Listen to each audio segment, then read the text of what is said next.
This story starts in a shopping mall where Tian, the protagonist, was shopping while listening to the news. In Z City, there were numerous cases of animal injuries, prompting people to avoid going out at night. Authorities were investigating the issue to prevent panic. Just then, an emergency report came in about a large number of people in X City infected by an unknown virus. The X media continued to report on the situation. Tian picked up canned food, thinking it would be safe as a stock food. As he queued to pay, he overheard a conversation between two ladies. One mentioned an elderly man from the Lee family who had been in good health but had recently had a sudden emergency and died on the spot. The second lady asked if it was due to the influenza, and the first confirmed it, adding that the old man hadn't even survived for 2 days. The second lady remarked that many people had recently suffered from the disease. They wondered if the government had identified the cause, as it seemed the world was becoming increasingly unsafe. And once again, Tian remembered all the things he had bought. Now he needed to refuel his car with diesel and head straight home to cook for Han, with the deer he had hunted earlier in the morning. He started driving, and on the way, he called a girl who asked him about their future together. Tian replied that he would find a job that would allow her to hold her head high among others. As she agreed, Tian made an excuse, saying he couldn't leave Han in an orphanage. The girl became frustrated and pointed out that Han wasn't Tian's blood-related sister, warning him not to talk about marriage if he planned to bring Han along. Tian insisted that Han was his little sister and a crucial part of his family. The girl asked why she should raise such a child as her own without any support, already having suffered enough with Tian. She gave him an ultimatum: if he wasn't going to take her seriously, they should break up. Tian agreed, and she hung up the call. Suddenly, an animal rushed towards his car, splattering blood on the vehicle. Tian stopped and remarked that the animal appeared to be a dog, but upon closer inspection, he realized it was a sheep. The sheep had a head injury and looked frightened. Tian was surprised that it was still alive despite its injury. The sheep then darted into the bushes. Tian decided to forget about the incident and felt it best not to report it to the traffic police.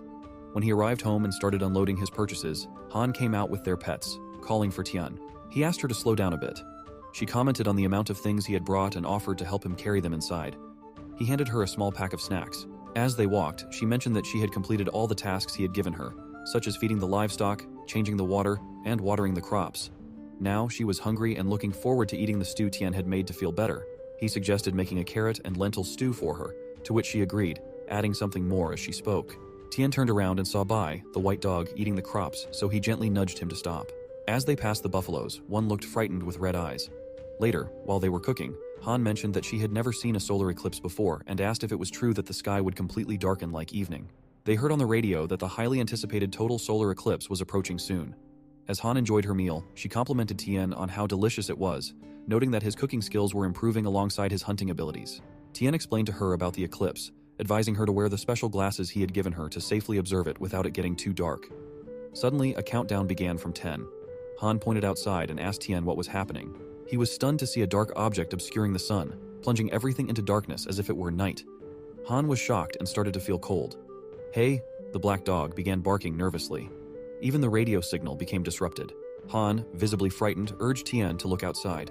As Tian opened the gate, he was greeted by a sudden blizzard, which seemed unusual in the middle of summer. He quickly told Han to go inside and assured her he would lock up the cattle and sheep. He instructed Bai to stay with Han, who urged him to hurry because of the cold. Tian reassured her and called to He to come along. Struggling against the harsh conditions, Tian realized they were in the midst of a blizzard. He asked He if he was all right, and as Tian looked up, he was shocked to see the sun shining brightly. He remarked on how strange it was, questioning what could be causing these sudden weather changes. He began barking in a particular direction, drawing Tian's attention to a buffalo with red, intimidating eyes. Tian felt a surge of fear at the sight. As the cow rushed to attack Tran, He darted in to fend off the cow. Tian, evading its charge, hurriedly searched for his compound bow nearby and found it resting on a log. The cow flung He aside, prompting Tian to take aim. Though apprehensive, he fired several arrows at its head. Despite hitting their mark, the cow continued its relentless advance towards Tian. Shocked by its resilience, Tian sensed something was amiss and knew he needed more time. A warning flashed before him: 0 ammunition left, with 3 live targets within range. Disregarding the warning, he readied his bow, only to find it empty. The cow knocked him backwards. He pulled Tian towards the house, barking urgently. Tian glanced back, realizing that if the cow had mutated, perhaps Han wasn't safe inside either. Inside, Bai's eyes turned red as he growled at Han. Han wondered what was wrong with Bai. Bai lunged at her, but Tian intervened just in time, kicking Bai away. He lifted Han and assured her he would take her to a safe place, urging her to hide indoors where it was safer. Tian explained that Bai was now dangerous, emphasizing that she must trust him and stay inside. As he escorted her out, Tian checked the screen again and confirmed that the number of living beings had increased to 4. After securing Han in the safe house and instructing her not to leave, Tian hurriedly locked the door. As the number of living bodies increased, Bai attacked Tian from behind, but Tian managed to lock Han inside before turning to face Bai. He rushed to Tian's aid, earning praise from him. Tian instructed He to hold Bai off while he dealt with the cow that was still pursuing him. Grabbing an axe, Tian positioned himself near a tree. The cow charged, but Tian dodged, causing its horn to impale the tree and trap it in place. As Tian moved to attack the cow, Bai suddenly lunged and bit into Tian's neck. Tian wondered if He had been killed. Blood dripped from Tian's mouth as he struggled to stop Bai's attack. Then he heard a strange sound. He saw numerous screens swirling around him and wondered what they were. The noise was overwhelming, but Tian focused on dealing with the two beasts to ensure Han's safety at least. Amidst the chaos, he noticed one screen displaying the message Apocalypse Survival Game Match Success. As the apocalyptic game loaded successfully, Tian became its player, finding himself in a poorly maintained manor at level 1. He received the Eye of Truth as a reward and his class was B. To upgrade to a fortress, he needed 800,000 points. Lying on the ground, he woke, wondering if he was still alive. His torn clothes and bloodstains remained, but he was shocked to see that his wounds had vanished. Puzzled, he wondered where Cow and Bai were. A strange sensation overcame him, and he realized that both the cow and Bai lay dead nearby. He questioned what had happened during his unconsciousness, knowing such damage couldn't be caused by a human. He felt a change within him, welcomed into the apocalypse survival game as his status activated. A surge of power washed over him, feeling as if a beam of light had struck him, igniting a rage within. Seeing the cow still alive, Tian leapt at it with his axe. He pushed aside thoughts of his recent experiences, pondering his newfound abilities, including wound healing and the strange explosion he had witnessed. As Tian processed the situation, it became increasingly clear that this was more than just a game. The system had fully loaded, and his shelter had been successfully established. Points had been allocated, beginners' rewards distributed, and players were urged to assess themselves. Tian wondered if this flood of information was directly implanted into his mind. He learned that the first phase of destruction had concluded, with the second phase scheduled to begin in 30 days. Natural disasters loomed, and the shelter stood as the last bastion of safety. Tian felt the weight of responsibility to not only survive, but also to fortify his shelter into the strongest fortress possible. The first phase had already poisoned the land humans relied upon for survival, leaving him anxious about what the second phase would bring. Examining Bai, Tian realized he had passed out. According to the information he gleaned, Bai and the others must have mutated after consuming radiation-contaminated plants. After securing Bai in a makeshift cage to prevent any harm, Tian tied him up tightly and turned his attention to checking on Han. Entering the safe house, he descended the stairs in darkness. Trying to switch on the lights, he discovered they hadn't been restored. His phone showed no signal, suggesting the communication system was also down, but the backup diesel generator provided some relief. Using the faint glow of a phoenix, Tian searched the room, wondering where Han was and why there was no movement. Spotting Han's legs, he hurried over and found her lying down. His system indicated that Han was sleeping peacefully. She woke at the sound of his approach and asked why he hadn't spread out the mattress instead of sleeping on the floor. She explained she had obediently waited for him, recalling a bright light and nothing more before asking if he was all right. He reassured her that everything was under control and there was no need to worry. Han inquired about Bai's whereabouts, to which Tian explained that Bai was injured and unavailable for the time being. He suggested she rest a while longer while he attended to matters. Han agreed and drifted back to sleep. As she slept, Tian pondered the absence of mutant domestic animals and wondered how this system differed from online games. Upon further investigation, he discovered a starting bonus that seemed somewhat familiar. However, it was disappointing as he had hoped for weapons or skills, but instead found that he needed another 999 points to start the game. Staring at the screen, he noticed a question mark in one corner and wondered about its significance. It appeared that the primary currency of this system was points, and he recalled the seed he had planted in the poisoned land. Realizing its high cost, he knew he couldn't afford it at the moment. He resolved to check the stockpile of supplies at home, knowing that those in direct contact with the ground had already been contaminated in various ways. As the network disconnected, Tian realized it might take some time to recover, and he doubted the situation outside was promising. Contemplating the polluted sources around him, he knew he had to address them soon. Looking outside, he opened a door in the safe house and found an array of guns neatly arranged. Starting the diesel generator, Tian loaded a pistol and placed a walkie-talkie near Han before leaving. Driving his car at high speed, he inadvertently attracted numerous mutated animals toward him and resolved to deal with them quickly. Suddenly, a military truck approached from behind, overtaking Tian and blocking his path. The truck's machine gun targeted Tian's car, threatening to open fire. As an army scout with a zoom scope overlooking Tian, he observed that the normally bustling Voki-Toki road surface was raised. Tian suspected military forces were stationed nearby and sensed a crisis in the city. He wondered about Zhang Qing's whereabouts. The soldier warned Tian of the danger outside and advised him to return home. Through the Voki-Toki, someone reported that Area B was under attack by mutant cats and urgently needed reinforcements. Tian explained to the soldier that he had left home due to lack of supplies and asked about the current city situation. The The soldier directed him to the designated government supply point and emphasized the city's unsafe conditions, urging Tian to return home promptly. Tian agreed, and the soldier departed. As a military aircraft flew overhead, Tian contemplated the presence of mutant creatures. Despite his recent split with Zhonglin, he couldn't ignore the post-apocalyptic world and resolved to check on her during his journey. As he entered the city, Tian encountered widespread destruction. People spoke of another looting incident on XX Street, and a female body had been discovered at pond number XX. Driving through, Tian noticed only police cars and ambulances remained active. He witnessed two men hurriedly loading an injured woman into an ambulance. She was on the brink of shock from severe blood loss. Another paramedic mentioned another case of lung damage due to food poisoning, urging readiness to administer an adrenaline shot. They discussed the shortage of cardiac stimulants due to high patient volumes, many infected by the same illness. Nearby, a distraught woman begged her infected husband not to fall asleep. They were almost at the hospital. He lamented the lack of available beds and the overwhelmed emergency hotline. Tian concluded that the healthcare system was struggling to cope, exacerbated by the effects of radiation leaks from the nearby plants. Tian wondered if he could manage to get his hands on enough supplies to successfully survive the game. The police were instructing citizens that the location was a government-designated emergency supply procurement site. They emphasized the need for everyone to follow the rules, form orderly queues, and avoid rushing. Each person had to purchase limit 5 gins of rice, 5 gins of flour, and 1 gin of vegetables, verified with a valid ID. Arguments erupted as people fought over their place in line. One person insisted they had been waiting for 5 hours and deserved to be served first, while another claimed the spot was originally theirs before a restroom break. Tensions escalated, especially when someone purported to be the general manager of a local corporation, leading to confrontations with others in line. Some were even forcibly removed. Meanwhile, on the fringes, a young girl cried to her mother for food. Tian witnessed 2 people fighting over a scarce resource, each claiming they had reached it first, while a frantic rush for supplies continued among the crowd. As Tian contemplated his girlfriend's rented apartment just around the corner, a speeding car narrowly missed him as he was about to turn. The car screeched to a halt, and a man emerged, knocking on Tian's window to inquire if he had come from the procurement site and what he was looking for. He had noticed Tian wandering around the department store market. The man tried to offer various fruits and vegetables: watermelon, cucumber, pumpkin, tomatoes, but Tian challenged him, saying he would only buy if the man dared to take a bite first. The man hesitated, asking why Tian didn't trust him and insisting that he hadn't seen anything to buy himself. Tian, frustrated, told him to leave. The man questioned why Tian was being confrontational, asserting he was a law-abiding citizen. Tian then showed a gun, causing the man to recoil in fear, urging Tian to talk things out and emphasizing his compliance with the law. Tian sternly warned the man that if he caught him conducting such heartless business again, he wouldn't hesitate to shoot him with no repercussions. The man agreed nervously, retrieving his things and reflecting on the tough spot he found himself in. He quickly got into his car and left. Tian proceeded to his girlfriend's apartment building. Climbing the stairs, he arrived at Zhang's door and knocked, calling out to her.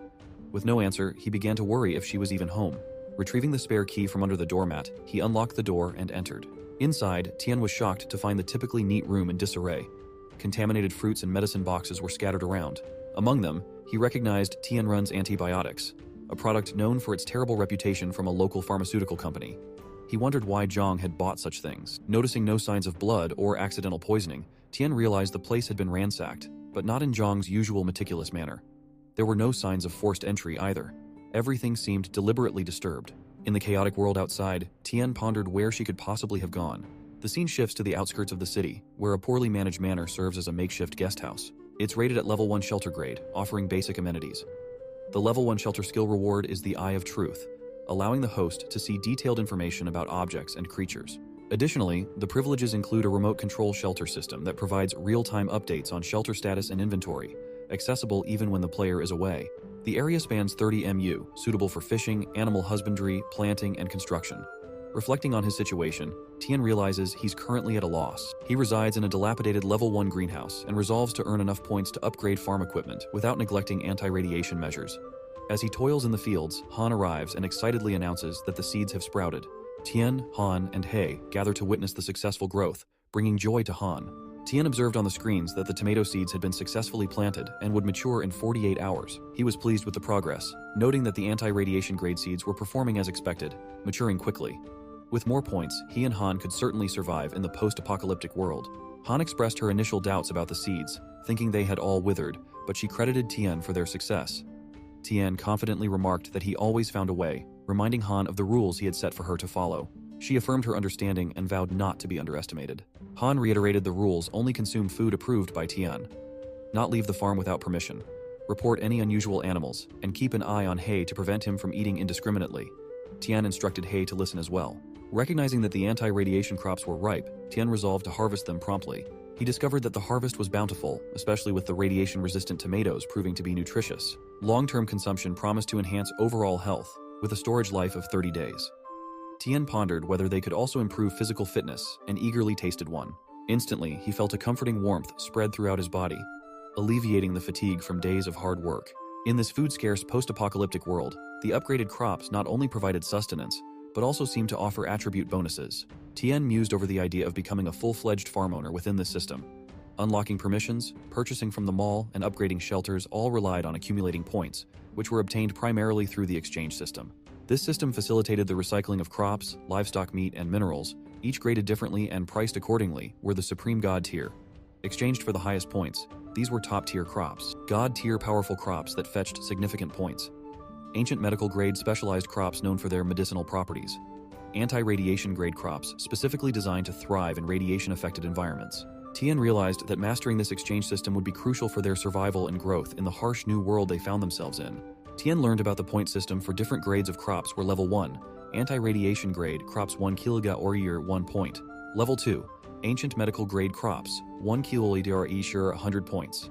Level 3, god tier powerful crops 1 kiloidar each 1000 points. Level 4, supreme god tier enhanced crops 1 kiloidar each 100,000 points. This exchange system provided a comprehensive service from supply and sales to recycling, making it a vital tool for transforming the farm into a top-tier military base if enough points were accumulated. Tian eagerly anticipated this transformation. Reflecting on the anti-radiation grade crops, Tian considered the potential of the 3 higher grades, each promising even more significant effects. Excited, he decided to inspect the harvest of the ancient medicinal grade crops. Observing the carrots, he confirmed their 10% maturity rate as expected for ancient medicinal grade crops. Further investigation revealed that these carrots were at 100% maturity. They were capable of clearing all negative effects, such as poison, illness, and irreversible damage caused by negative effects. Remarkably, they could be stored indefinitely. Tian recognized the immense potential these crops held for their survival and future endeavors in the challenging world they now navigated. Tian marveled at the newfound security of having the ancient medicinal grade crops, knowing they no longer needed to worry about medical treatment. Turning his attention to the recycling interface, he decided to sell 70% of the harvested crops for points and kept the remaining 30% as reserves in his backpack.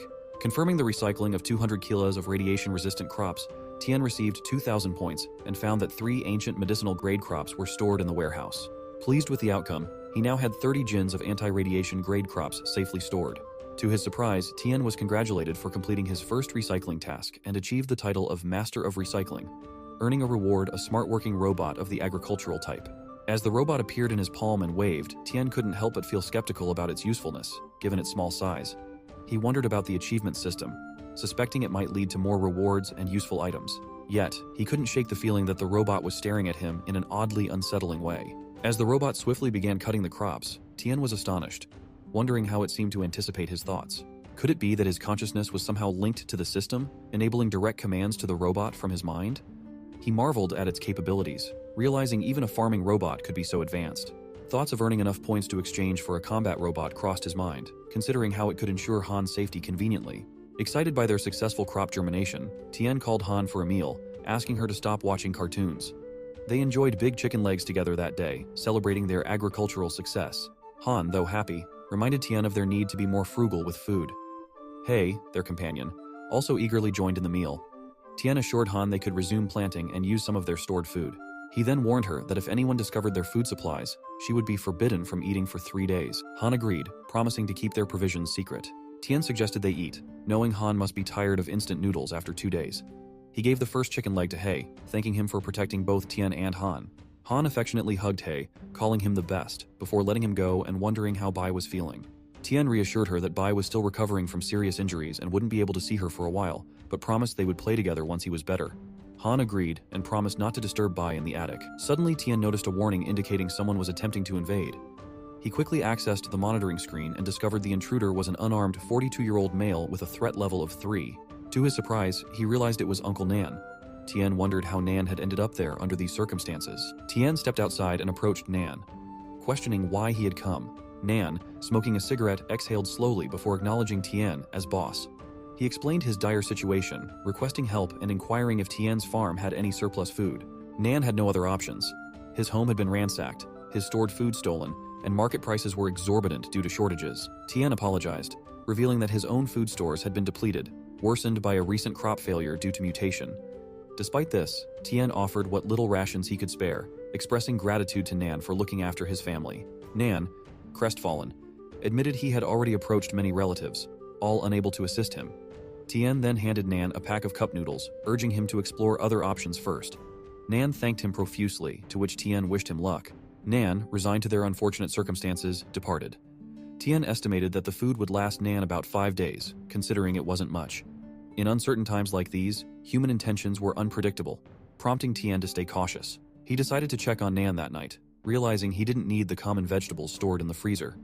At nightfall, Tian, accompanied by Han, quietly approached Nan's house, each bringing their own snacks. Suddenly, they heard Xiao scream. Nan hushed Tian, warning him not to startle Xiao. Xiao continued coughing up blood, his condition worsening by the moment. Emotionally distraught, Nan questioned why Xiao's condition was deteriorating instead of improving. As Xiao continued to cough up blood, Tian and Han peered through the window, Han visibly frightened by the sight. Tian reassured her that everything would be fine, urging her not to look. Reflecting on Xiao's symptoms, Tian suspected Xiao had accidentally consumed irradiated vegetables, explaining the rapid deterioration. However, Tian questioned if Xiao, being the best candidate for experimentation, would survive this ordeal. Ultimately, Xiao's fate would hinge on luck. The window glass shattered as a pouch flew into Nan's house, startling both him and Xiao. Nan grew furious, demanding to know who threw it. Xiao urged caution and suggested they inspect the package. Reluctantly, Nan agreed, instructing Xiao to stay put while he investigated. Upon opening the pouch, Nan was shocked to find fresh vegetables and food inside. Overcome with emotion, Xiao expressed his desire to survive, willing to try anything even if it meant lying about his condition. Nan broke down, admitting even the hospital couldn't help Xiao, but he couldn't bear to watch him suffer without trying. Determined, Nan convinced Xiao to eat the food, urging him to chew carefully. Xiao screamed and coughed violently for a moment before suddenly stopping. Nan rejoiced at Xiao's apparent improvement. Meanwhile, Tian noticed a streetlight flickering back to life, indicating the return of electricity and potentially phone signal. He immediately called his girlfriend, Zhang, but she didn't answer despite the phone ringing. The scene shifted to a moving car where several men sat, one of their phones ringing. They pondered whose phone it was until the owner recognized it as Zhang's, suggesting they turn it off now that the signal was restored. One of them inquired about their food stash, relieved they had enough for a month. Pleased with their decision to follow their leader, they discussed their motives. The largest man silenced their questioning, emphasizing the importance of money and action. They all agreed. After the incident at Nan's house, Tian and Han hurried away in their car. Han remarked on the miraculous change she witnessed in Xiao, how he had been vomiting blood before eating the carrot, but soon recovered, his pallor shifting from gray to blue. Tian noted Han's vivid descriptions, reminiscent of her love for animations. Suddenly, an animal attacked their car from above. Tian spotted it, a monkey with menacing claws peering through the window. He instructed Han to stay calm and hold tight. She nodded fearfully, complying with his request. Tian maneuvered the car in a serpentine motion, attempting to dislodge the monkey. He then instructed Han to duck her head, which she did obediently. Despite their efforts, the monkey persisted and ended up in front of the car.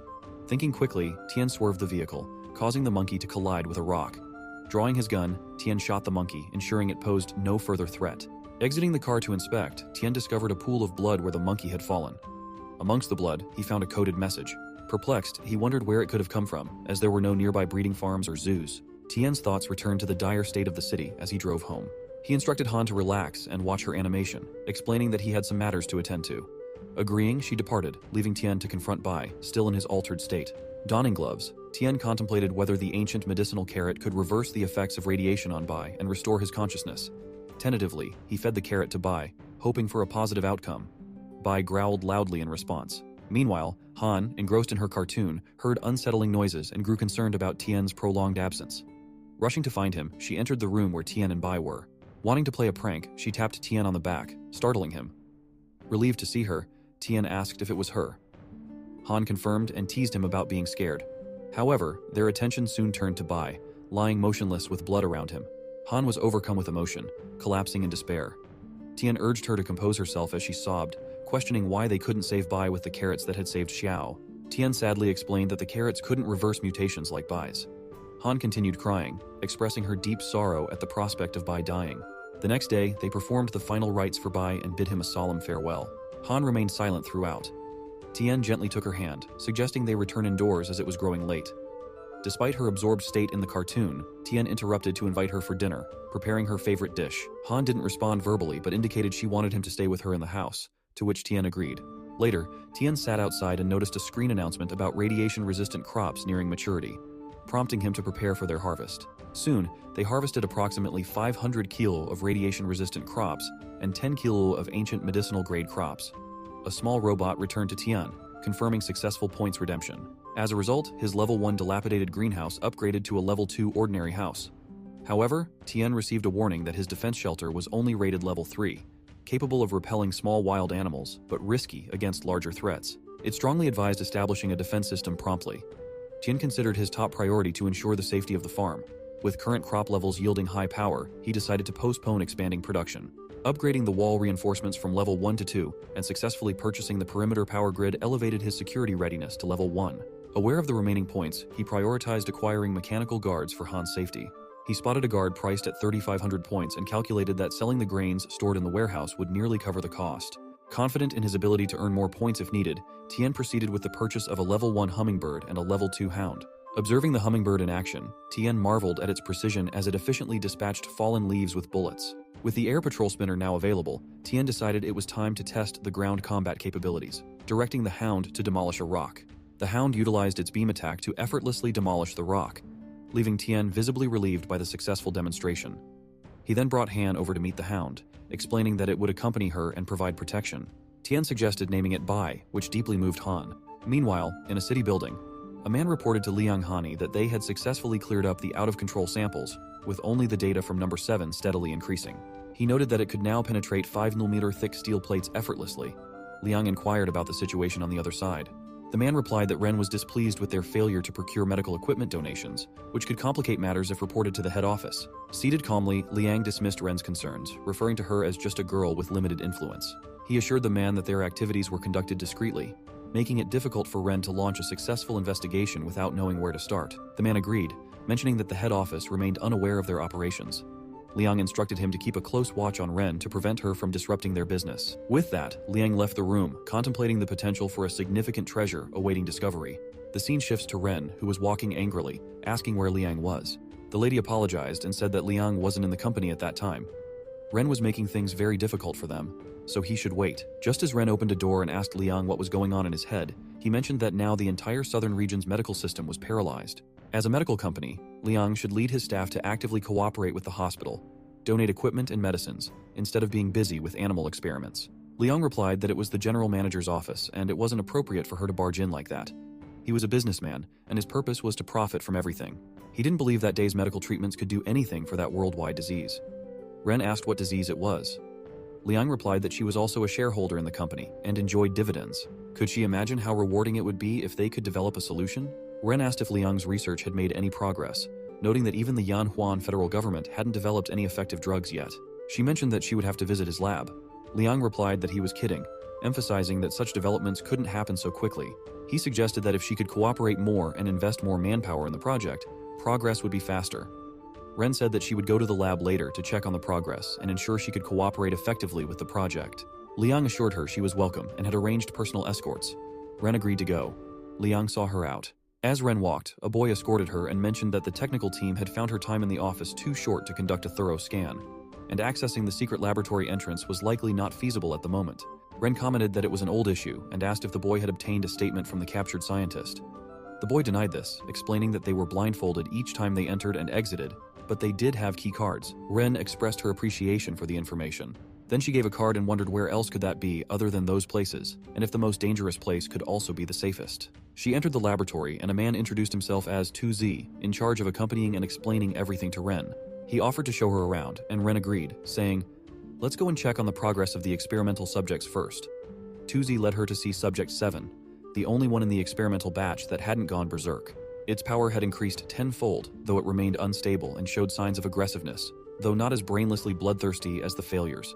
Suddenly, another man approached 2Z with bad news and whispered in his ear. 2Z was visibly shocked. The man explained they didn't know what had happened and asked 2Z to come and check. 2Z asked how this could have occurred. 2Z then apologized to Ren, explaining there was an emergency and he couldn't continue to accompany her.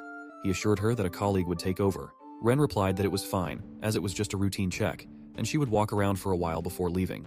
The man expressed fear, stating that their actions were against the rules. Ren replied confidently, "We're all under surveillance coverage, so what is there to worry about? Just hurry, and don't delay. It seems important." Tuzi agreed and assured her they would ensure her safety at all times before they departed. Ren was on a call with a boy through earbuds, telling him it was time to act.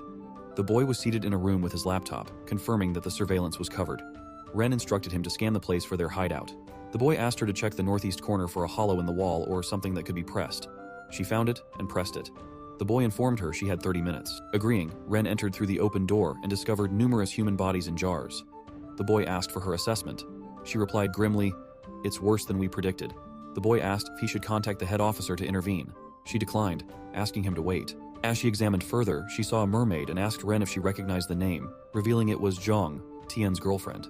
The scene shifts to Tian, who found that his radiation-resistant grade corn was ripe for picking. Han was delighted to see it. Tian asked her to come and help him finish the work early for dinner. She eagerly agreed, taking one and expressing her desire to eat grilled corn later. Tian asked if she was already hungry. She replied that she was too hungry to just pick corn. He instructed her to gather some dry wood while he prepared grilled corn with butter. She was thrilled to hear that. While cooking, Han sat nearby and asked jokingly what would happen if she kept eating like that and turned into a fat pig.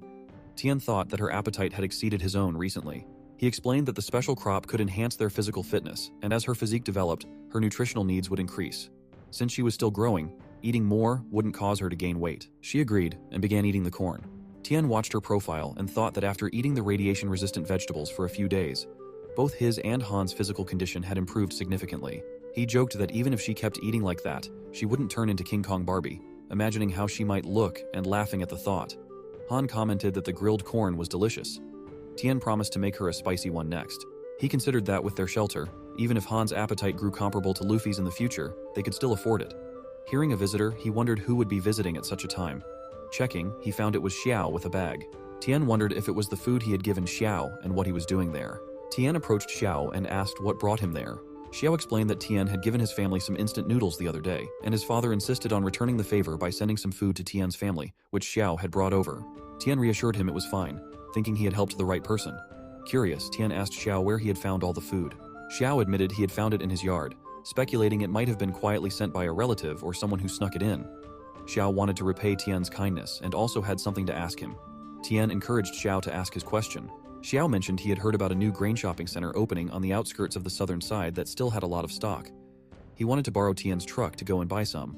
Tian agreed, and Xiao added that he didn't have a driver's license. The shopping center was in a remote location not too far away. Tian understood that Xiao was asking him to accompany him there. Xiao assured Tian that it wouldn't take him long, making a request. Tian thought about how he had been stuck on the farm recently and had planned to visit the shopping center in a couple of days to check on things. Since the opportunity came early, he decided to go with Xiao. With the mechanical guards at home, he felt relieved about Han's security. Besides, Bai's combat abilities could handle even a small group if needed. Tian agreed, mentioning they were old acquaintances, but he needed to be back before noon to cook for Han. Xiao apologized for causing trouble. Tian asked him to wait there while he went to get the truck. Inside, Tian instructed Han to stay home and not to open the door for anyone. She reassured him not to worry and praised Bai's capabilities. Tian asked how Bai had become so capable. She explained it was an upgraded version and demonstrated how it easily smashed through big rocks with a bam bam. Tian asked if that was so, and reminded Han that she could only use Bai in emergencies in the future, as it could be dangerous otherwise. She agreed, saying she wouldn't blow up rocks anymore. Tian affectionately ruffled her hair, promising that he and Xiao would go shopping and bring back candy for her. Curious, she asked if Xiao was there and expressed a desire to greet him. Tian playfully pinched her cheek and asked if she wanted to show off Bai to others. She insisted she was 6 years old now and not a child anymore, feeling suffocated that no one except Tian talked to her that way. Tian agreed and took Han with him in the truck. Outside, Han greeted Xiao and tried to tell him about Bai, but Tian stopped her, telling her to get out of the car and let Xiao sit there so they could leave early and return in time for him to cook for her. As they left, Han complained that Tian was being mean and hadn't let her finish greeting Xiao. She hurried inside to forget about it and watch cartoons. While traveling, Tian thought that Han could be naive sometimes, expecting she would say something like that. After a while, Xiao asked Tian if it was okay for Han to be home alone. He expressed concern about the current chaotic world and feared the farm might be targeted by bad guys, putting her in danger. Tian scoffed, questioning who would bother with his shabby farm that had no money or food, and reminded Xiao that Han was only 6 years old. Even if she had a self-defense weapon, she wouldn't be able to use it. He thought there was no safer place for her than the farm right now. Xiao asked if Tian had any self-defense tools for Han. Tian replied that he had electrified the farm gate so no one could break in, reassuring Xiao not to worry about it. Xiao expressed relief and then took out his phone to text someone. Tian noticed, and Xiao quickly put his phone back in his pocket, explaining he was worried he didn't have enough money and had borrowed some from friends. The scene shifted to Han, who was watching cartoons excitedly. She exclaimed that they should use the Rainbow Warriors, suggesting Lemon Yellow Super Evolution Golden Yellow, and noted Xiao could change his color too. She hugged her toy, Hei, and asked if Xiao could be a member of the Rainbow Warriors. Hei looked confused. Han joked that last time she and Tian had seen Xiao, he was green with greed, but now he was red, which she found funny. Tian gave some money to Xiao, who was confused to see that. Tian explained that he didn't have much money either, so Xiao could take it for now. Xiao declined, insisting that Tian had already helped his family a lot, and he couldn't accept any money. Tian insisted, telling Xiao to stop talking nonsense and focus on driving. Xiao acted grateful for Tian's help and promised to repay his kindness. As they drove, Tian realized they needed to go straight for 500 meters, then turn right 300 meters ahead. Another 200 meters ahead, they would reach a fork in the road, and 100 meters beyond that, they needed to turn right. Xiao seemed worried. Just as Tian was about to turn right, Xiao moved the steering wheel to the left, claiming the road to the right was closed and they should go left instead. Tian felt something was off and shouted that it wasn't true, as he often traveled that road. It was the main road in the township and couldn't be closed without a major natural disaster. He asked Xiao where he had heard that news. Xiao replied that his friend had told him. Tian asked for his friend's contact and insisted on hearing it from him directly. Xiao urged Tian to trust him and turn before it was too late, promising he wouldn't harm Tian. Reluctantly, Tian began turning his car around. Meanwhile, bystanders noticed the situation, and one man commented that something seemed wrong. He contacted others in a nearby car, wondering how Tian could decide to turn back alone. Another person asked what they should do. Nan replied that he was ready, and their target was approaching, so they had to stop them. Liang added they needed to capture them alive, block their escape routes, and attack from both the front and rear. He sarcastically remarked about seeing if they could grow wings and fly away that day, before asking for updates. Xiao then apologized to Tian, admitting that he had betrayed him and it was all his fault. He tearfully explained that there was nothing he could do, as some people took his father away.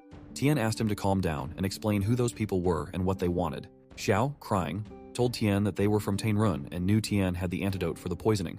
They had coerced Xiao into luring Tian away from the farm so they could capture Han and force Tian to submit. Tian exclaimed that Han was only 6 years old and they intended to kidnap a child. Xiao replied that he didn't know and that they had threatened his father's life, leaving him with no other choice. Just then, a car blocked their way. Xiao told Tian that those people had arrived. Tian shouted at Xiao to be quiet, saying everything Xiao had asked was just to test him and find out if the farm was protected. When Xiao was playing with his phone, he was actually messaging the other party. Soon some people with machines appeared in front of Tian's house. Xiao apologized to Tian, urging him to give them the antidote, as there were too many of them and they wouldn't be able to escape. Tian replied that he was furious with Xiao and didn't want to kill him, but he couldn't believe Xiao had endangered Han. Crying, Xiao apologized again, saying he regretted it, but they had taken his father and there was no turning back. He pleaded with Tian to give them the antidote. Tian told Xiao he would deal with him later, and, unfortunately for the intruders, none of them would leave his farm alive. Saya remembered the night when he was healed, and Nan was so happy about it, saying how scared he had been. Xiao admitted that he couldn't believe he had actually survived. Nan commented that Xiao was an idiot for eating something different that caused his illness. Xiao explained that he was so hungry he couldn't stand it anymore and found an apple in the cellar that didn't seem to have any trace of contamination. Nan scolded Xiao for being so desperate and daring to eat anything from the cellar, as they were all in contact with the ground. Sayao replied that they had been eating nothing but gruel for several days, so he decided to take a gamble. Otherwise, he would have starved to death sooner or later. Nan told him to stop talking nonsense and mentioned that he had borrowed some food and they had received a wave of food drops. Among them was a magical elixir that saved Xiao's life, which must have been a blessing from the gods. They couldn't bear to see Xiao suffer so much, so they saved his life. Nan reminded Xiao that many people had died from accidentally eating poisonous vegetables and he was the only one who survived. Therefore, they must go to pay homage to their ancestral graves later to thank them for their blessings. Xiao thought that if there really was a god, such a disaster shouldn't be allowed to happen in this world. He believed the elixir had been given by someone who didn't want to reveal their identity. Then he noticed a bag of fruits and heard Nan ask if he was hungry. Xiao couldn't believe someone had given them so much food while their family had been left to starve, without even the basic necessities for survival.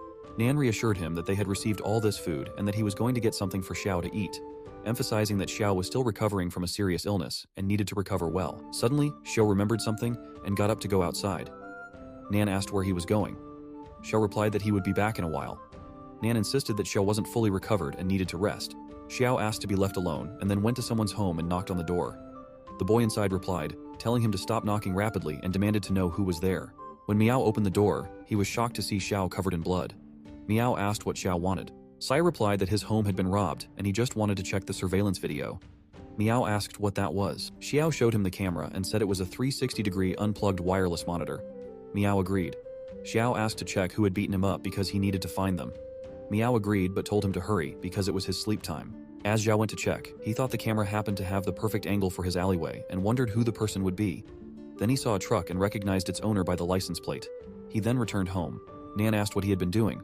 Xiao replied that he had found out who saved his life. Nan asked who it was. Xiao said it was Tian. He had checked the CCTV and found that Tian's arrival and departure times matched the time of Xiao's rescue. Nan said that Tian was a good person who not only gave them food, but also saved Xiao's life. Xiao then asked Nan if he had heard the news that the Tian Run group was paying a good amount of money to those who could find a solution. Nan was shocked and asked what Xiao was thinking of doing. Xiao replied that he was trying to make life a bit easier for both of them in this hellish world. He questioned how long their current food supply would last and what they would do afterward, asking if Nan still expected Tian to give them more food. Nan slapped Xiao and asked if he wanted to repay Tian with such hatred. He exclaimed how he could have given birth to such an ungrateful beast and threatened to break Xiao's legs if he dared to go to Tianrun. Xiao asked if Nan understood their current situation, saying they could only rely on themselves to survive. He insisted he was doing what he had to do to survive, and that was all. As he was thinking about how they couldn't get rid of their pursuers because they were following too closely, he saw 2 cars blocking his way. Just then, he found himself surrounded from all sides. He came out, holding Xiao tightly in his grasp.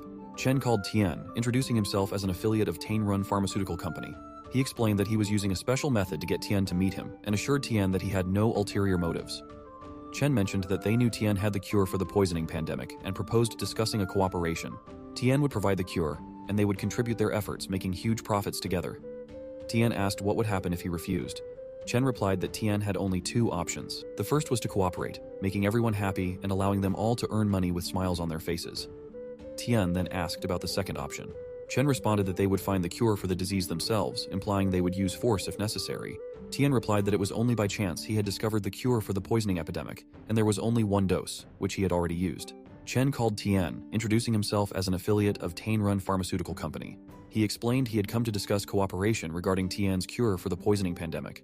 Tian regretted they had come all this way for nothing, noting they didn't even have guns, and Xiao was of no use to them. If they had firearms, they could have simply injured Tian without the need for threats. Chen remarked that Tian seemed unmoved even in the face of danger. Chen made a call and asked if they were at the farm gate, instructing them to capture the little girl and feed her the poisonous fruits. He questioned the point of electrifying Tian's broken fence, knowing it was surrounded by insulation protection veterans. He urged Tian to understand his own value and cooperate to make money together with Tianrun. Tian's demeanor turned ominous, and he expressed his hatred for threats. Chen wondered how a mere farmer could have such a terrifying gaze. Tian warned Chen that he should be grateful they hadn't come to the farm together, or they wouldn't be alive much longer. Chen dismissed Tian's warning as nonsense, feeling confident in their numbers. Chen demanded Tian cooperate, promising he and his sister would live. Seeing Tian's reluctance to cooperate, Chen ordered his people to cut off Tian's limbs and leave him alive. Those people managed to break through the walls of Tian's farm, causing a noisy disturbance that made Han unable to enjoy her cartoons in peace. She felt an intense urge to silence them once and for all. Meanwhile, Tian found himself alone, battling enemies and hurling them away at a distance. Chen, shocked by the chaos, wondered what was happening. It was evident that the farm possessed anti-personnel weapons, necessitating the need to lure the intruders away.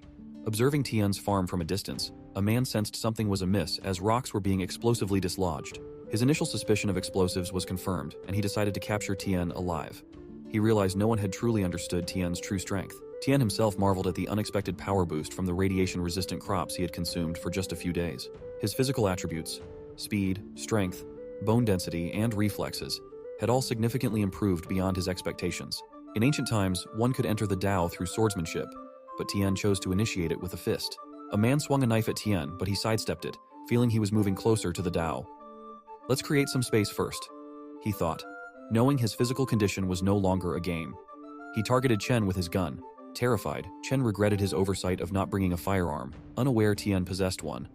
However, if Chen could close the distance, the gun would become useless. He warned Tian not to provoke the powerful figure behind him, stressing the consequences. Tian acknowledged, shooting others to demonstrate Chen's value and eliminate unnecessary threats. As people fled, Tian pursued and killed them. Chen decided to hide in the woods, waiting until Tian ran out of bullets. Dodging attacks, he found refuge behind a rock, realizing Tian had ceased shooting, signaling he was likely out of ammunition, a relief for Chen. Chen remained hidden, plotting a surprise attack on Tian, hoping it would give him a chance to win. Meanwhile, Tian accessed his inventory and retrieved a pistol from the warehouse. He positioned himself above the rock, aiming at Chen. Perplexed, Chen questioned why Tian still possessed a weapon, and if he was also a martial artist. The scene shifted to Tian's house, where all intruders lay defeated. Bai appeared, having ordered the execution of the last intruder, whose head was blown off. Concerned about Tian's potential return and his perception of her actions, Bai fretted that he might view her as violent and reject her. Determined to conceal the scene before Tian returned, she hurried to dispose of the evidence outside the door. Chen, severely injured, admitted that threatening Tian with a child had been a grave mistake. He pleaded with Tian to stop tormenting him, promising to reveal everything if spared. Tian replied that letting Chen off the hook was impossible, but he offered Chen a choice: a quick, painful death, or a chance to be cured and continue suffering since Tian had plenty of bullets and time. Faced with these options, Chen agreed to answer Tian's questions. Tian first asked who was behind the attack. Chen revealed that it was Liang, the CEO of Tianrun. Tian remarked that it made sense given Liang's ruthless nature and his involvement in inflating prices. He then inquired if there was anyone else involved. Chen responded that Liang was solely responsible, keeping the matter well hidden. Even the highest-ranking executives within the company were unaware. Additionally, Chen mentioned Liang's recent disagreements with the company's vice president and his plan to use this situation to elevate his authority, impress the headquarters, and oust the VP from the Southern City branch. Tian pondered the headquarters, realizing that Tianrun Pharmaceutical, which monopolized Southern City, was just a subsidiary of a larger group. He struck Chen to wake him up and asked if Liang had reported the matter to the headquarters. Chen denied this, explaining that the other vice president had connections there, and Liang feared that escalating the issue would ruin his plans by leaking the information to that vice president. Tian thought that since the matter wasn't widespread, it would be easy to contain. He then demanded that Chen take him to Liang. Chen received a call from Liang, who asked if the mission was completed. Chen responded that they had the target under control, but the target insisted on seeing Liang and the old man before revealing anything. Liang chastised Chen, calling him useless if he couldn't handle such a small matter without his personal involvement. Apologizing, Chen explained that Tian was tight-lipped, and they had lost a few men in the process. Liang agreed to meet, instructing Chen to take Tian to warehouse number 78, assuring him he would be there shortly. Chen hung up the call abruptly, angering Liang, who fumed at Chen's audacity. Liang, already at the headquarters, decided to replace Chen immediately. Leaving his office, Liang didn't know that Tian had forced Chen to say those things. Tian then tied Chen up and had Xiao change clothes with him. During the car ride, Xiao thanked Tian. Tian replied that Nan was merely an incidental acquaintance and that Xiao shouldn't get overly sentimental. Xiao apologized. Arriving at the warehouse, Xiao and the bound Chen entered. Liang, accompanied by 2 men and a tied-up Nan, awaited them. Liang asked why only they had come and where Nan's son was. Xiao explained that the messenger had been knocked out and left in the car, and Chen had a stomachache, so he went to the restroom. Fearing Liang's impatience, Xiao had brought Nan over first. Liang scoffed, calling them a pitiful bunch. He laughed, pointing out Nan's beaten condition, and remarked that he must not have struck hard enough before. He demanded Nan speak up, promising to set him free. Nan thought it best to stay silent, knowing Liang wouldn't leave any of them alive. Nan tried to speak, but his mouth was gagged, making it impossible. Infuriated, Liang called Nan a dog and demanded to know why he was barking before kicking him. Xiao stared at Liang, trembling. Liang noticed and barked at Xiao, asking why he was staring and ordering him to bring Nan over. The other 2 men continued to kick Nan. Liang sneered, calling them worthless losers. Suddenly, Tian crashed through the roof, landing a kick on Liang. Everyone was stunned. Liang remarked that the wall wasn't easy to climb. Tian pointed his gun at the fallen Liang, causing the 2 men to freeze in fear. Tian commanded them not to move. Liang demanded to know how Tian had arrived, where Chen was, and if Chen had betrayed him. He then dared Tian to touch him. Tian questioned how someone of Liang's intelligence became the head of Tianrun, suggesting Liang had invested all his skills in being heartless. He revealed that the injured person was Chen. Liang threatened that if Tian touched him, he would have Nan killed immediately. Tian asked if he was sure, pointing out that killing Liang was more cost-effective than saving irrelevant people. Liang ordered his men to save him, but Xiao pleaded with Tian to stop. Ignoring the plea, Tian shot the 2 men, questioning Xiao's intelligence. Xiao then rushed to free his father. Xiao and Nan knelt before Tian, expressing their gratitude and apologies. Xiao apologized for not holding Nan accountable for his actions and acknowledged that apologies were inadequate, but thanked Tian nonetheless. Tian reassured them that he didn't believe in guilt by association and that Nan had not harmed him in any way. Nan blamed himself for not stopping Xiao's actions, feeling immense guilt. Tian told Xiao that constant apologies weren't necessary and suggested letting go of the idea of seeking forgiveness, as he believed Xiao didn't deserve harm. Tian assured Xiao that he wouldn't harm him unnecessarily and left the next steps up to Xiao. Xiao assured Tian that they knew nothing and could be trusted, then asked Tian how he planned to handle the situation. Tian instructed them to gather the people and stack them together, promising to bring the car. Nan asked what Tian intended to do. Tian replied that they had no choice but to clean up the evidence. After gathering the 3 bodies together, Xiao asked Nan if Tian planned to bury them. Nan nodded, pulling Chen aside and agreeing that it wasn't safe to leave them exposed in the middle of nowhere. As Nan reached out to move Chen unexpectedly attacked him with a broken piece of mirror. Nan managed to dodge the blow, surprised by Chen's agility. Xiao was shocked by the sudden violence. Chen explained that he was at a dead end and had nothing to lose by taking someone down with him. He swung the broken mirror at Nan, but Xiao intervened and took the blow himself. Nan was stunned by Xiao's sacrifice. Just then, Tian arrived in the car and struck Chen with it. Xiao screamed in pain and collapsed. Nan began to cry, admitting to Tian that Xiao was right about him being useless and not daring to be good or bad. He blamed himself for putting his father in danger due to his selfish desires. Nan accepted that Xiao deserved what happened and wished to give his life back to him, finally finding peace. He asked Tian to thank Han for him, mentioning that the candies for Han's food that night were from him, knowing they were something a child would appreciate. With his last breath, Xiao passed away. Nan was overwhelmed with grief. After a while, he and Tian set fire to the warehouse and left the scene. The scene shifted to Ren in her office, calmly sipping tea as someone rushed in, clearly agitated. She instructed them to calm down and explained slowly. After composing themselves, the person informed Ren that something significant had occurred. Ren asked what had happened, and they hesitantly revealed that Liang had died. Ren swiftly examined the bodies and asked the doctor if they had confirmed their identities. The doctor confirmed through DNA extracted from dental pulp that the bodies were indeed Liang and Chen. However, the genetic database had no matches for the other bodies, and no missing persons reports matched them. Due to insufficient police resources, further investigation to confirm their identities was not possible. Ren dismissed the importance of confirming identities and instead inquired whether the deaths were accidental or deliberate. The doctor determined they were murders. Several bodies had bullet fragments, indicating they were shot before being stacked and set on fire in a car. Some showed signs of torture. Inspecting one of the bodies, Ren concluded that whoever had done this was dealing with a ruthless character. She pondered whether the attack targeted Liang personally or Tianrun Corporation. If the former, she planned to celebrate with 2 bottles of red wine that night. If the latter, these people were now her enemies. Tian purchased a small bomb and asked Nan if he truly wanted to seek revenge. Nan agreed, declaring he was willing to risk his life for it. Tian then handed the bomb to Nan, explaining that he had taken care of the traces that could be handled, but couldn't guarantee that Tianrun wouldn't find any clues pointing to him. This was a reminder not to let what happened to Xiao occur again. Nan reassured Tian, promising to ensure the bomb exploded as intended without worry. Tian then confided all the secrets to Nan and returned home with him, calling Han to ask what she was doing there. Nan was bewildered to see Han unfazed by everything, including a robot dog in the house. Outside, Han had arranged a crane and a small sand mound to conceal the bodies. She realized Tian and Nan had returned, denying any wrongdoing and claiming she was only playing a digging game and hadn't set anything off. Tian reprimanded her, having seen everything she had done, prompting her to admit she lied because she feared he would hate her if he discovered her violent actions, worrying he might not want her anymore. He asked how he could ever not want her. She explained that it was because she had killed people. Nan wondered if that was the reason. Tian reassured Han, telling her that no matter what mistakes she had made, he would stand by her side and bear them together. He emphasized that from beginning to end, she was the most important person in his family, and he was delighted that she knew how to protect herself. He encouraged her to just be herself and assured her that he would guide her, so she shouldn't feel burdened. He praised her for dealing with those who had malicious intentions and preventing them from harming others. Han then declared that she would retaliate against those who tried to bully Tian.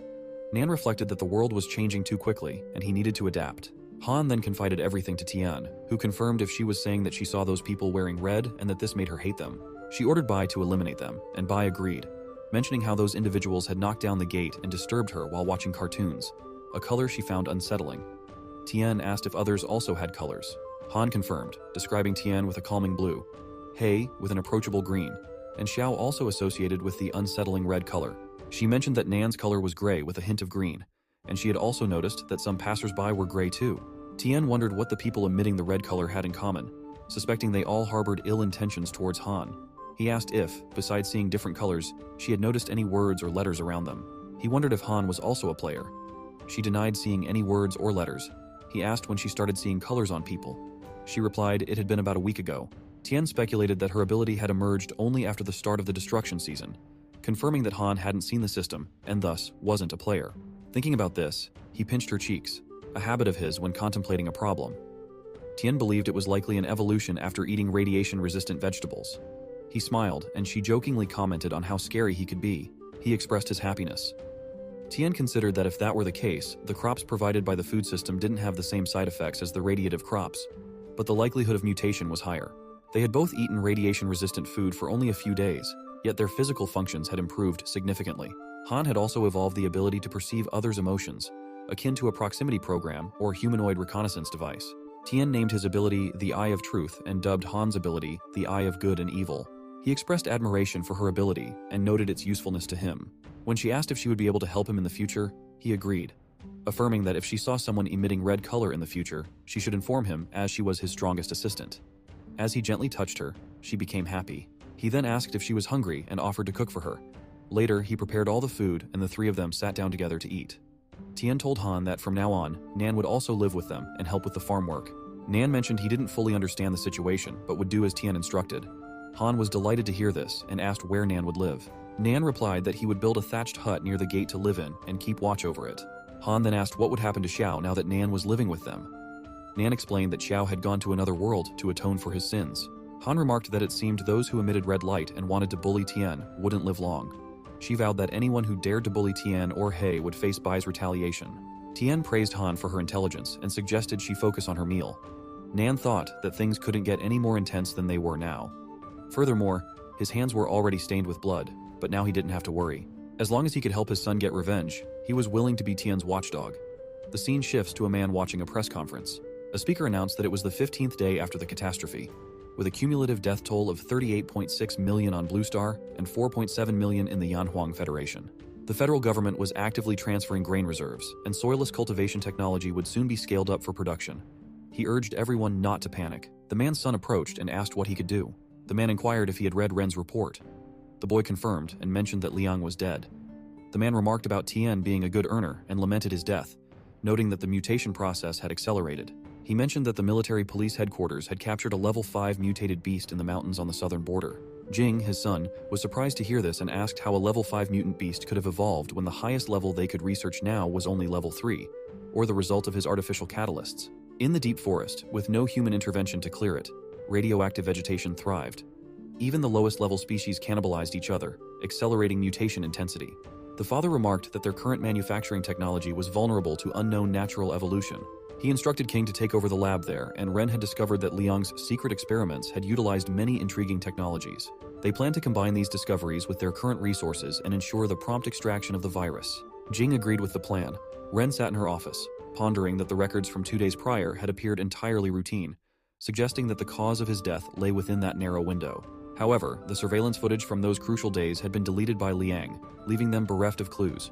Dwelling on this seemed futile for now. They needed to decide on the location of the new research institute, and Ren still had to welcome the incoming leader. Stepping outside, she greeted Jing, who arrived from the south. After a handshake and introductions, Ren noticed a man standing behind Jing and inquired about him. Jing explained he was Kui, the king's assistant. Jing then mentioned hearing about a suitable research institute from Ren and asked to see it. She agreed, mentioning a few locations on the city outskirts from which he could choose. Meanwhile, the scene shifted to Tian, who was inspecting the fish livestock. In that pond, Tian had fish ranging from level 1 to level 5, and he marveled at the variety of species available. He noted that the points required to purchase different types of fish at the same level remained consistent. Suddenly, he spotted a bluefin tuna and rare pre-apocalyptic ingredients available for 500 points. Excitedly, Tian asked Han if she liked eating a lot of bluefin tuna. She inquired if it was the expensive fish that melts in their mouth. Tian confirmed this and mentioned that they previously couldn't afford much, but now they could indulge as they pleased. Han joyfully expressed her desire to eat it. Tian gathered his equipment and suggested they use the excavator to dig a fish pond together. Han agreed enthusiastically, and He joined them. With the excavator, Tian, Han, He, and Nan arrived at an open area. Tian instructed them to start digging there. Nan rubbed He and asked about its age, noticing it had grown significantly. Tian explained that He had already reached adulthood and shouldn't have been growing any larger. Nan speculated whether He had gained weight due to the farm's good food, recalling when He first arrived and only reached Nan's knees, now reaching up to their thighs. Tian agreed, realizing that daily proximity had made the gradual changes less noticeable, fearing potential mutations like Bai's, but reassured that all poisonous crops had been disposed of since Bai's accident. Tian considered if He had evolved from consuming radiation-resistant crops like Han, resolving to monitor him closely to prevent any issues. Just then, Tian noticed a visitor approaching and wondered who it could be. As he turned to check, Nan asked what had caught his attention. Tian noted 2 men and a woman approaching with a threat level of 8. It was Ren, Jing, and Kui. Jing knocked at the gate, and Ren questioned Jing if he truly needed to inspect the new locations she had selected, emphasizing the enhanced equipment and security they offered. Jing affirmed the farm's excellent location and adequate size, intending to finalize the purchase before transferring operations there. Ren acquiesced to Jing's preference. She thought that despite his smile, he was difficult to engage with, not even acknowledging the effort she had put into securing those few places. She mentioned it had been a while since anyone had shown interest, doubting they would appear now. Jing instructed Koi to keep knocking, determined to get Tian's attention. When Tian arrived and inquired about their business, Jing identified Tian as the owner and expressed a need to discuss business face-to-face inside the gate. Tian refused, insisting they speak from where they stood and to make it quick as he was busy. Jing conceded, attributing the urgency to the chaos outside. Ren, puzzled by Tian's demeanor, introduced herself as the general manager of Tian Run Company and clarified their intention to purchase the farm, asking about his price. Tian wondered how they had found his farm already. Ren stated that they would meet Tian's demands regarding his name, price, or any other conditions, even offering him a place in the villa area of the city center if he needed it. Tian firmly declined, expressing his preference for staying where he was. Ren pressed him to hear their offer, hinting that being from the southern side, Tian might recognize Tian Run's reputation and potentially change his mind. Tian reiterated his contentment with his current situation, stating that not even a mountain of gold would sway him. Koi, frustrated, slammed the gate in anger, triggering a security alert on Tian's system. The warning indicated a minor attack with a strength of 2 and asked if Tian wanted to retaliate. Tian declined, noting that Koi could easily trigger a serious response with just one punch. Jing scolded Koi and slapped him, reminding him of their leader's teachings and warning him against such behavior without permission. Koi apologized, acknowledging his mistake. Tian found the situation intriguing. Jing reassured Tian not to take it personally, describing Koi as ignorant. Tian dismissed the incident and invited Koi closer to the gate. As Koi approached, Tian swiftly struck him with precision using his hummingbird technique, knocking Koi to his knees. Tian quipped that Koi had punched his gate, and in return, Tian had punched him back, suggesting they were now even. He then indicated they should leave if there was nothing else. Jing, silent but smiling, didn't protest. Jing wrote a brief note, apologizing for the inconvenience caused to Tian and expressing regret for the trouble they had caused. He also included his phone number, suggesting Tian could contact him if he changed his mind. Ren thought Tian's dismissal was rude and assumed he wouldn't call. She noticed Tian had torn up the note containing Jing's number, feeling determined to not be looked down upon. As they got into their car to leave, Tian pondered the unexpected speed with which Tian Run had located his farm. He wondered if they were specifically searching for him or if it was merely coincidental. Tian resolved to retrieve the Hummingbird Guard No. 1 and observed their departure, thinking they would meet again soon. With only about 10 days until the next destructive season, Tian noted the stable output of the plantation area and the commencement of excavation in the aquatic area. He planned to develop a livestock area as well, preparing for the future challenges ahead. After cooking the food, Tian sat down to eat. Han asked him to try the sesame sauce she had made, praising its deliciousness. Tian acknowledged her effort and took a bite, agreeing that it was indeed delicious. Han mentioned how comforting mutton hot pot was in winter, to which Tian shared his fondness for its warmth. Nan questioned if they were dressed appropriately for the current climate and expressed concern about the land's decreasing cultivatability. Tian hinted that Han had long been curious about something, but he couldn't divulge further details. Nan understood and assured Tian he wouldn't pry into his secrets. Tian explained that he wanted Nan to mentally prepare because the food they were eating wasn't ordinary. It could lead to changes in the body over time, such as improved immunity to cold, enhanced physical fitness, and possibly even unusual abilities. Tian looked forward to seeing Nan's potential transformations. Nan asked what Tian was talking about, noting it sounded like something from a science fiction movie. Tian explained that the apocalypse was akin to such stories becoming reality, and considering the existence of fossils, it wouldn't be far-fetched to imagine ancient powers. He likened it to evolution rather than something supernatural. Nan admitted he didn't fully grasp Tian's explanation and suggested they continue eating. He then inquired if anyone had visited that day. Tian confirmed it was representatives from Tian Run. Nan was surprised and remarked on the implications. He half-jokingly wondered if even he, as an old and seemingly useless man, could benefit from the farm's food. Tian agreed, advising Nan to rest early while he went out for errands. Tian searched for the location of Hummingbird No. 1 and discovered it was in the Harmony Villa district. Meanwhile, the scene shifted to Ren, who brought Jing and Koi to her house. She assured them they could stay the night and promised to arrange accommodations for them the next day. Jing thanked her, expressing concern about the trouble. Ren informed Jing and Koi that they would be staying downstairs in one of the 4 available rooms, allowing them to choose whichever they preferred. She promised to have dinner prepared and delivered to their rooms. Jing agreed with her arrangements and headed upstairs, urging Ren to rest early as well. Meanwhile, the small hummingbird from Tian's possession hovered around Ren, which annoyed her. She wondered aloud why there were mosquitoes in such cold weather. After taking a bath, Ren felt her face looked exhausted from the long day.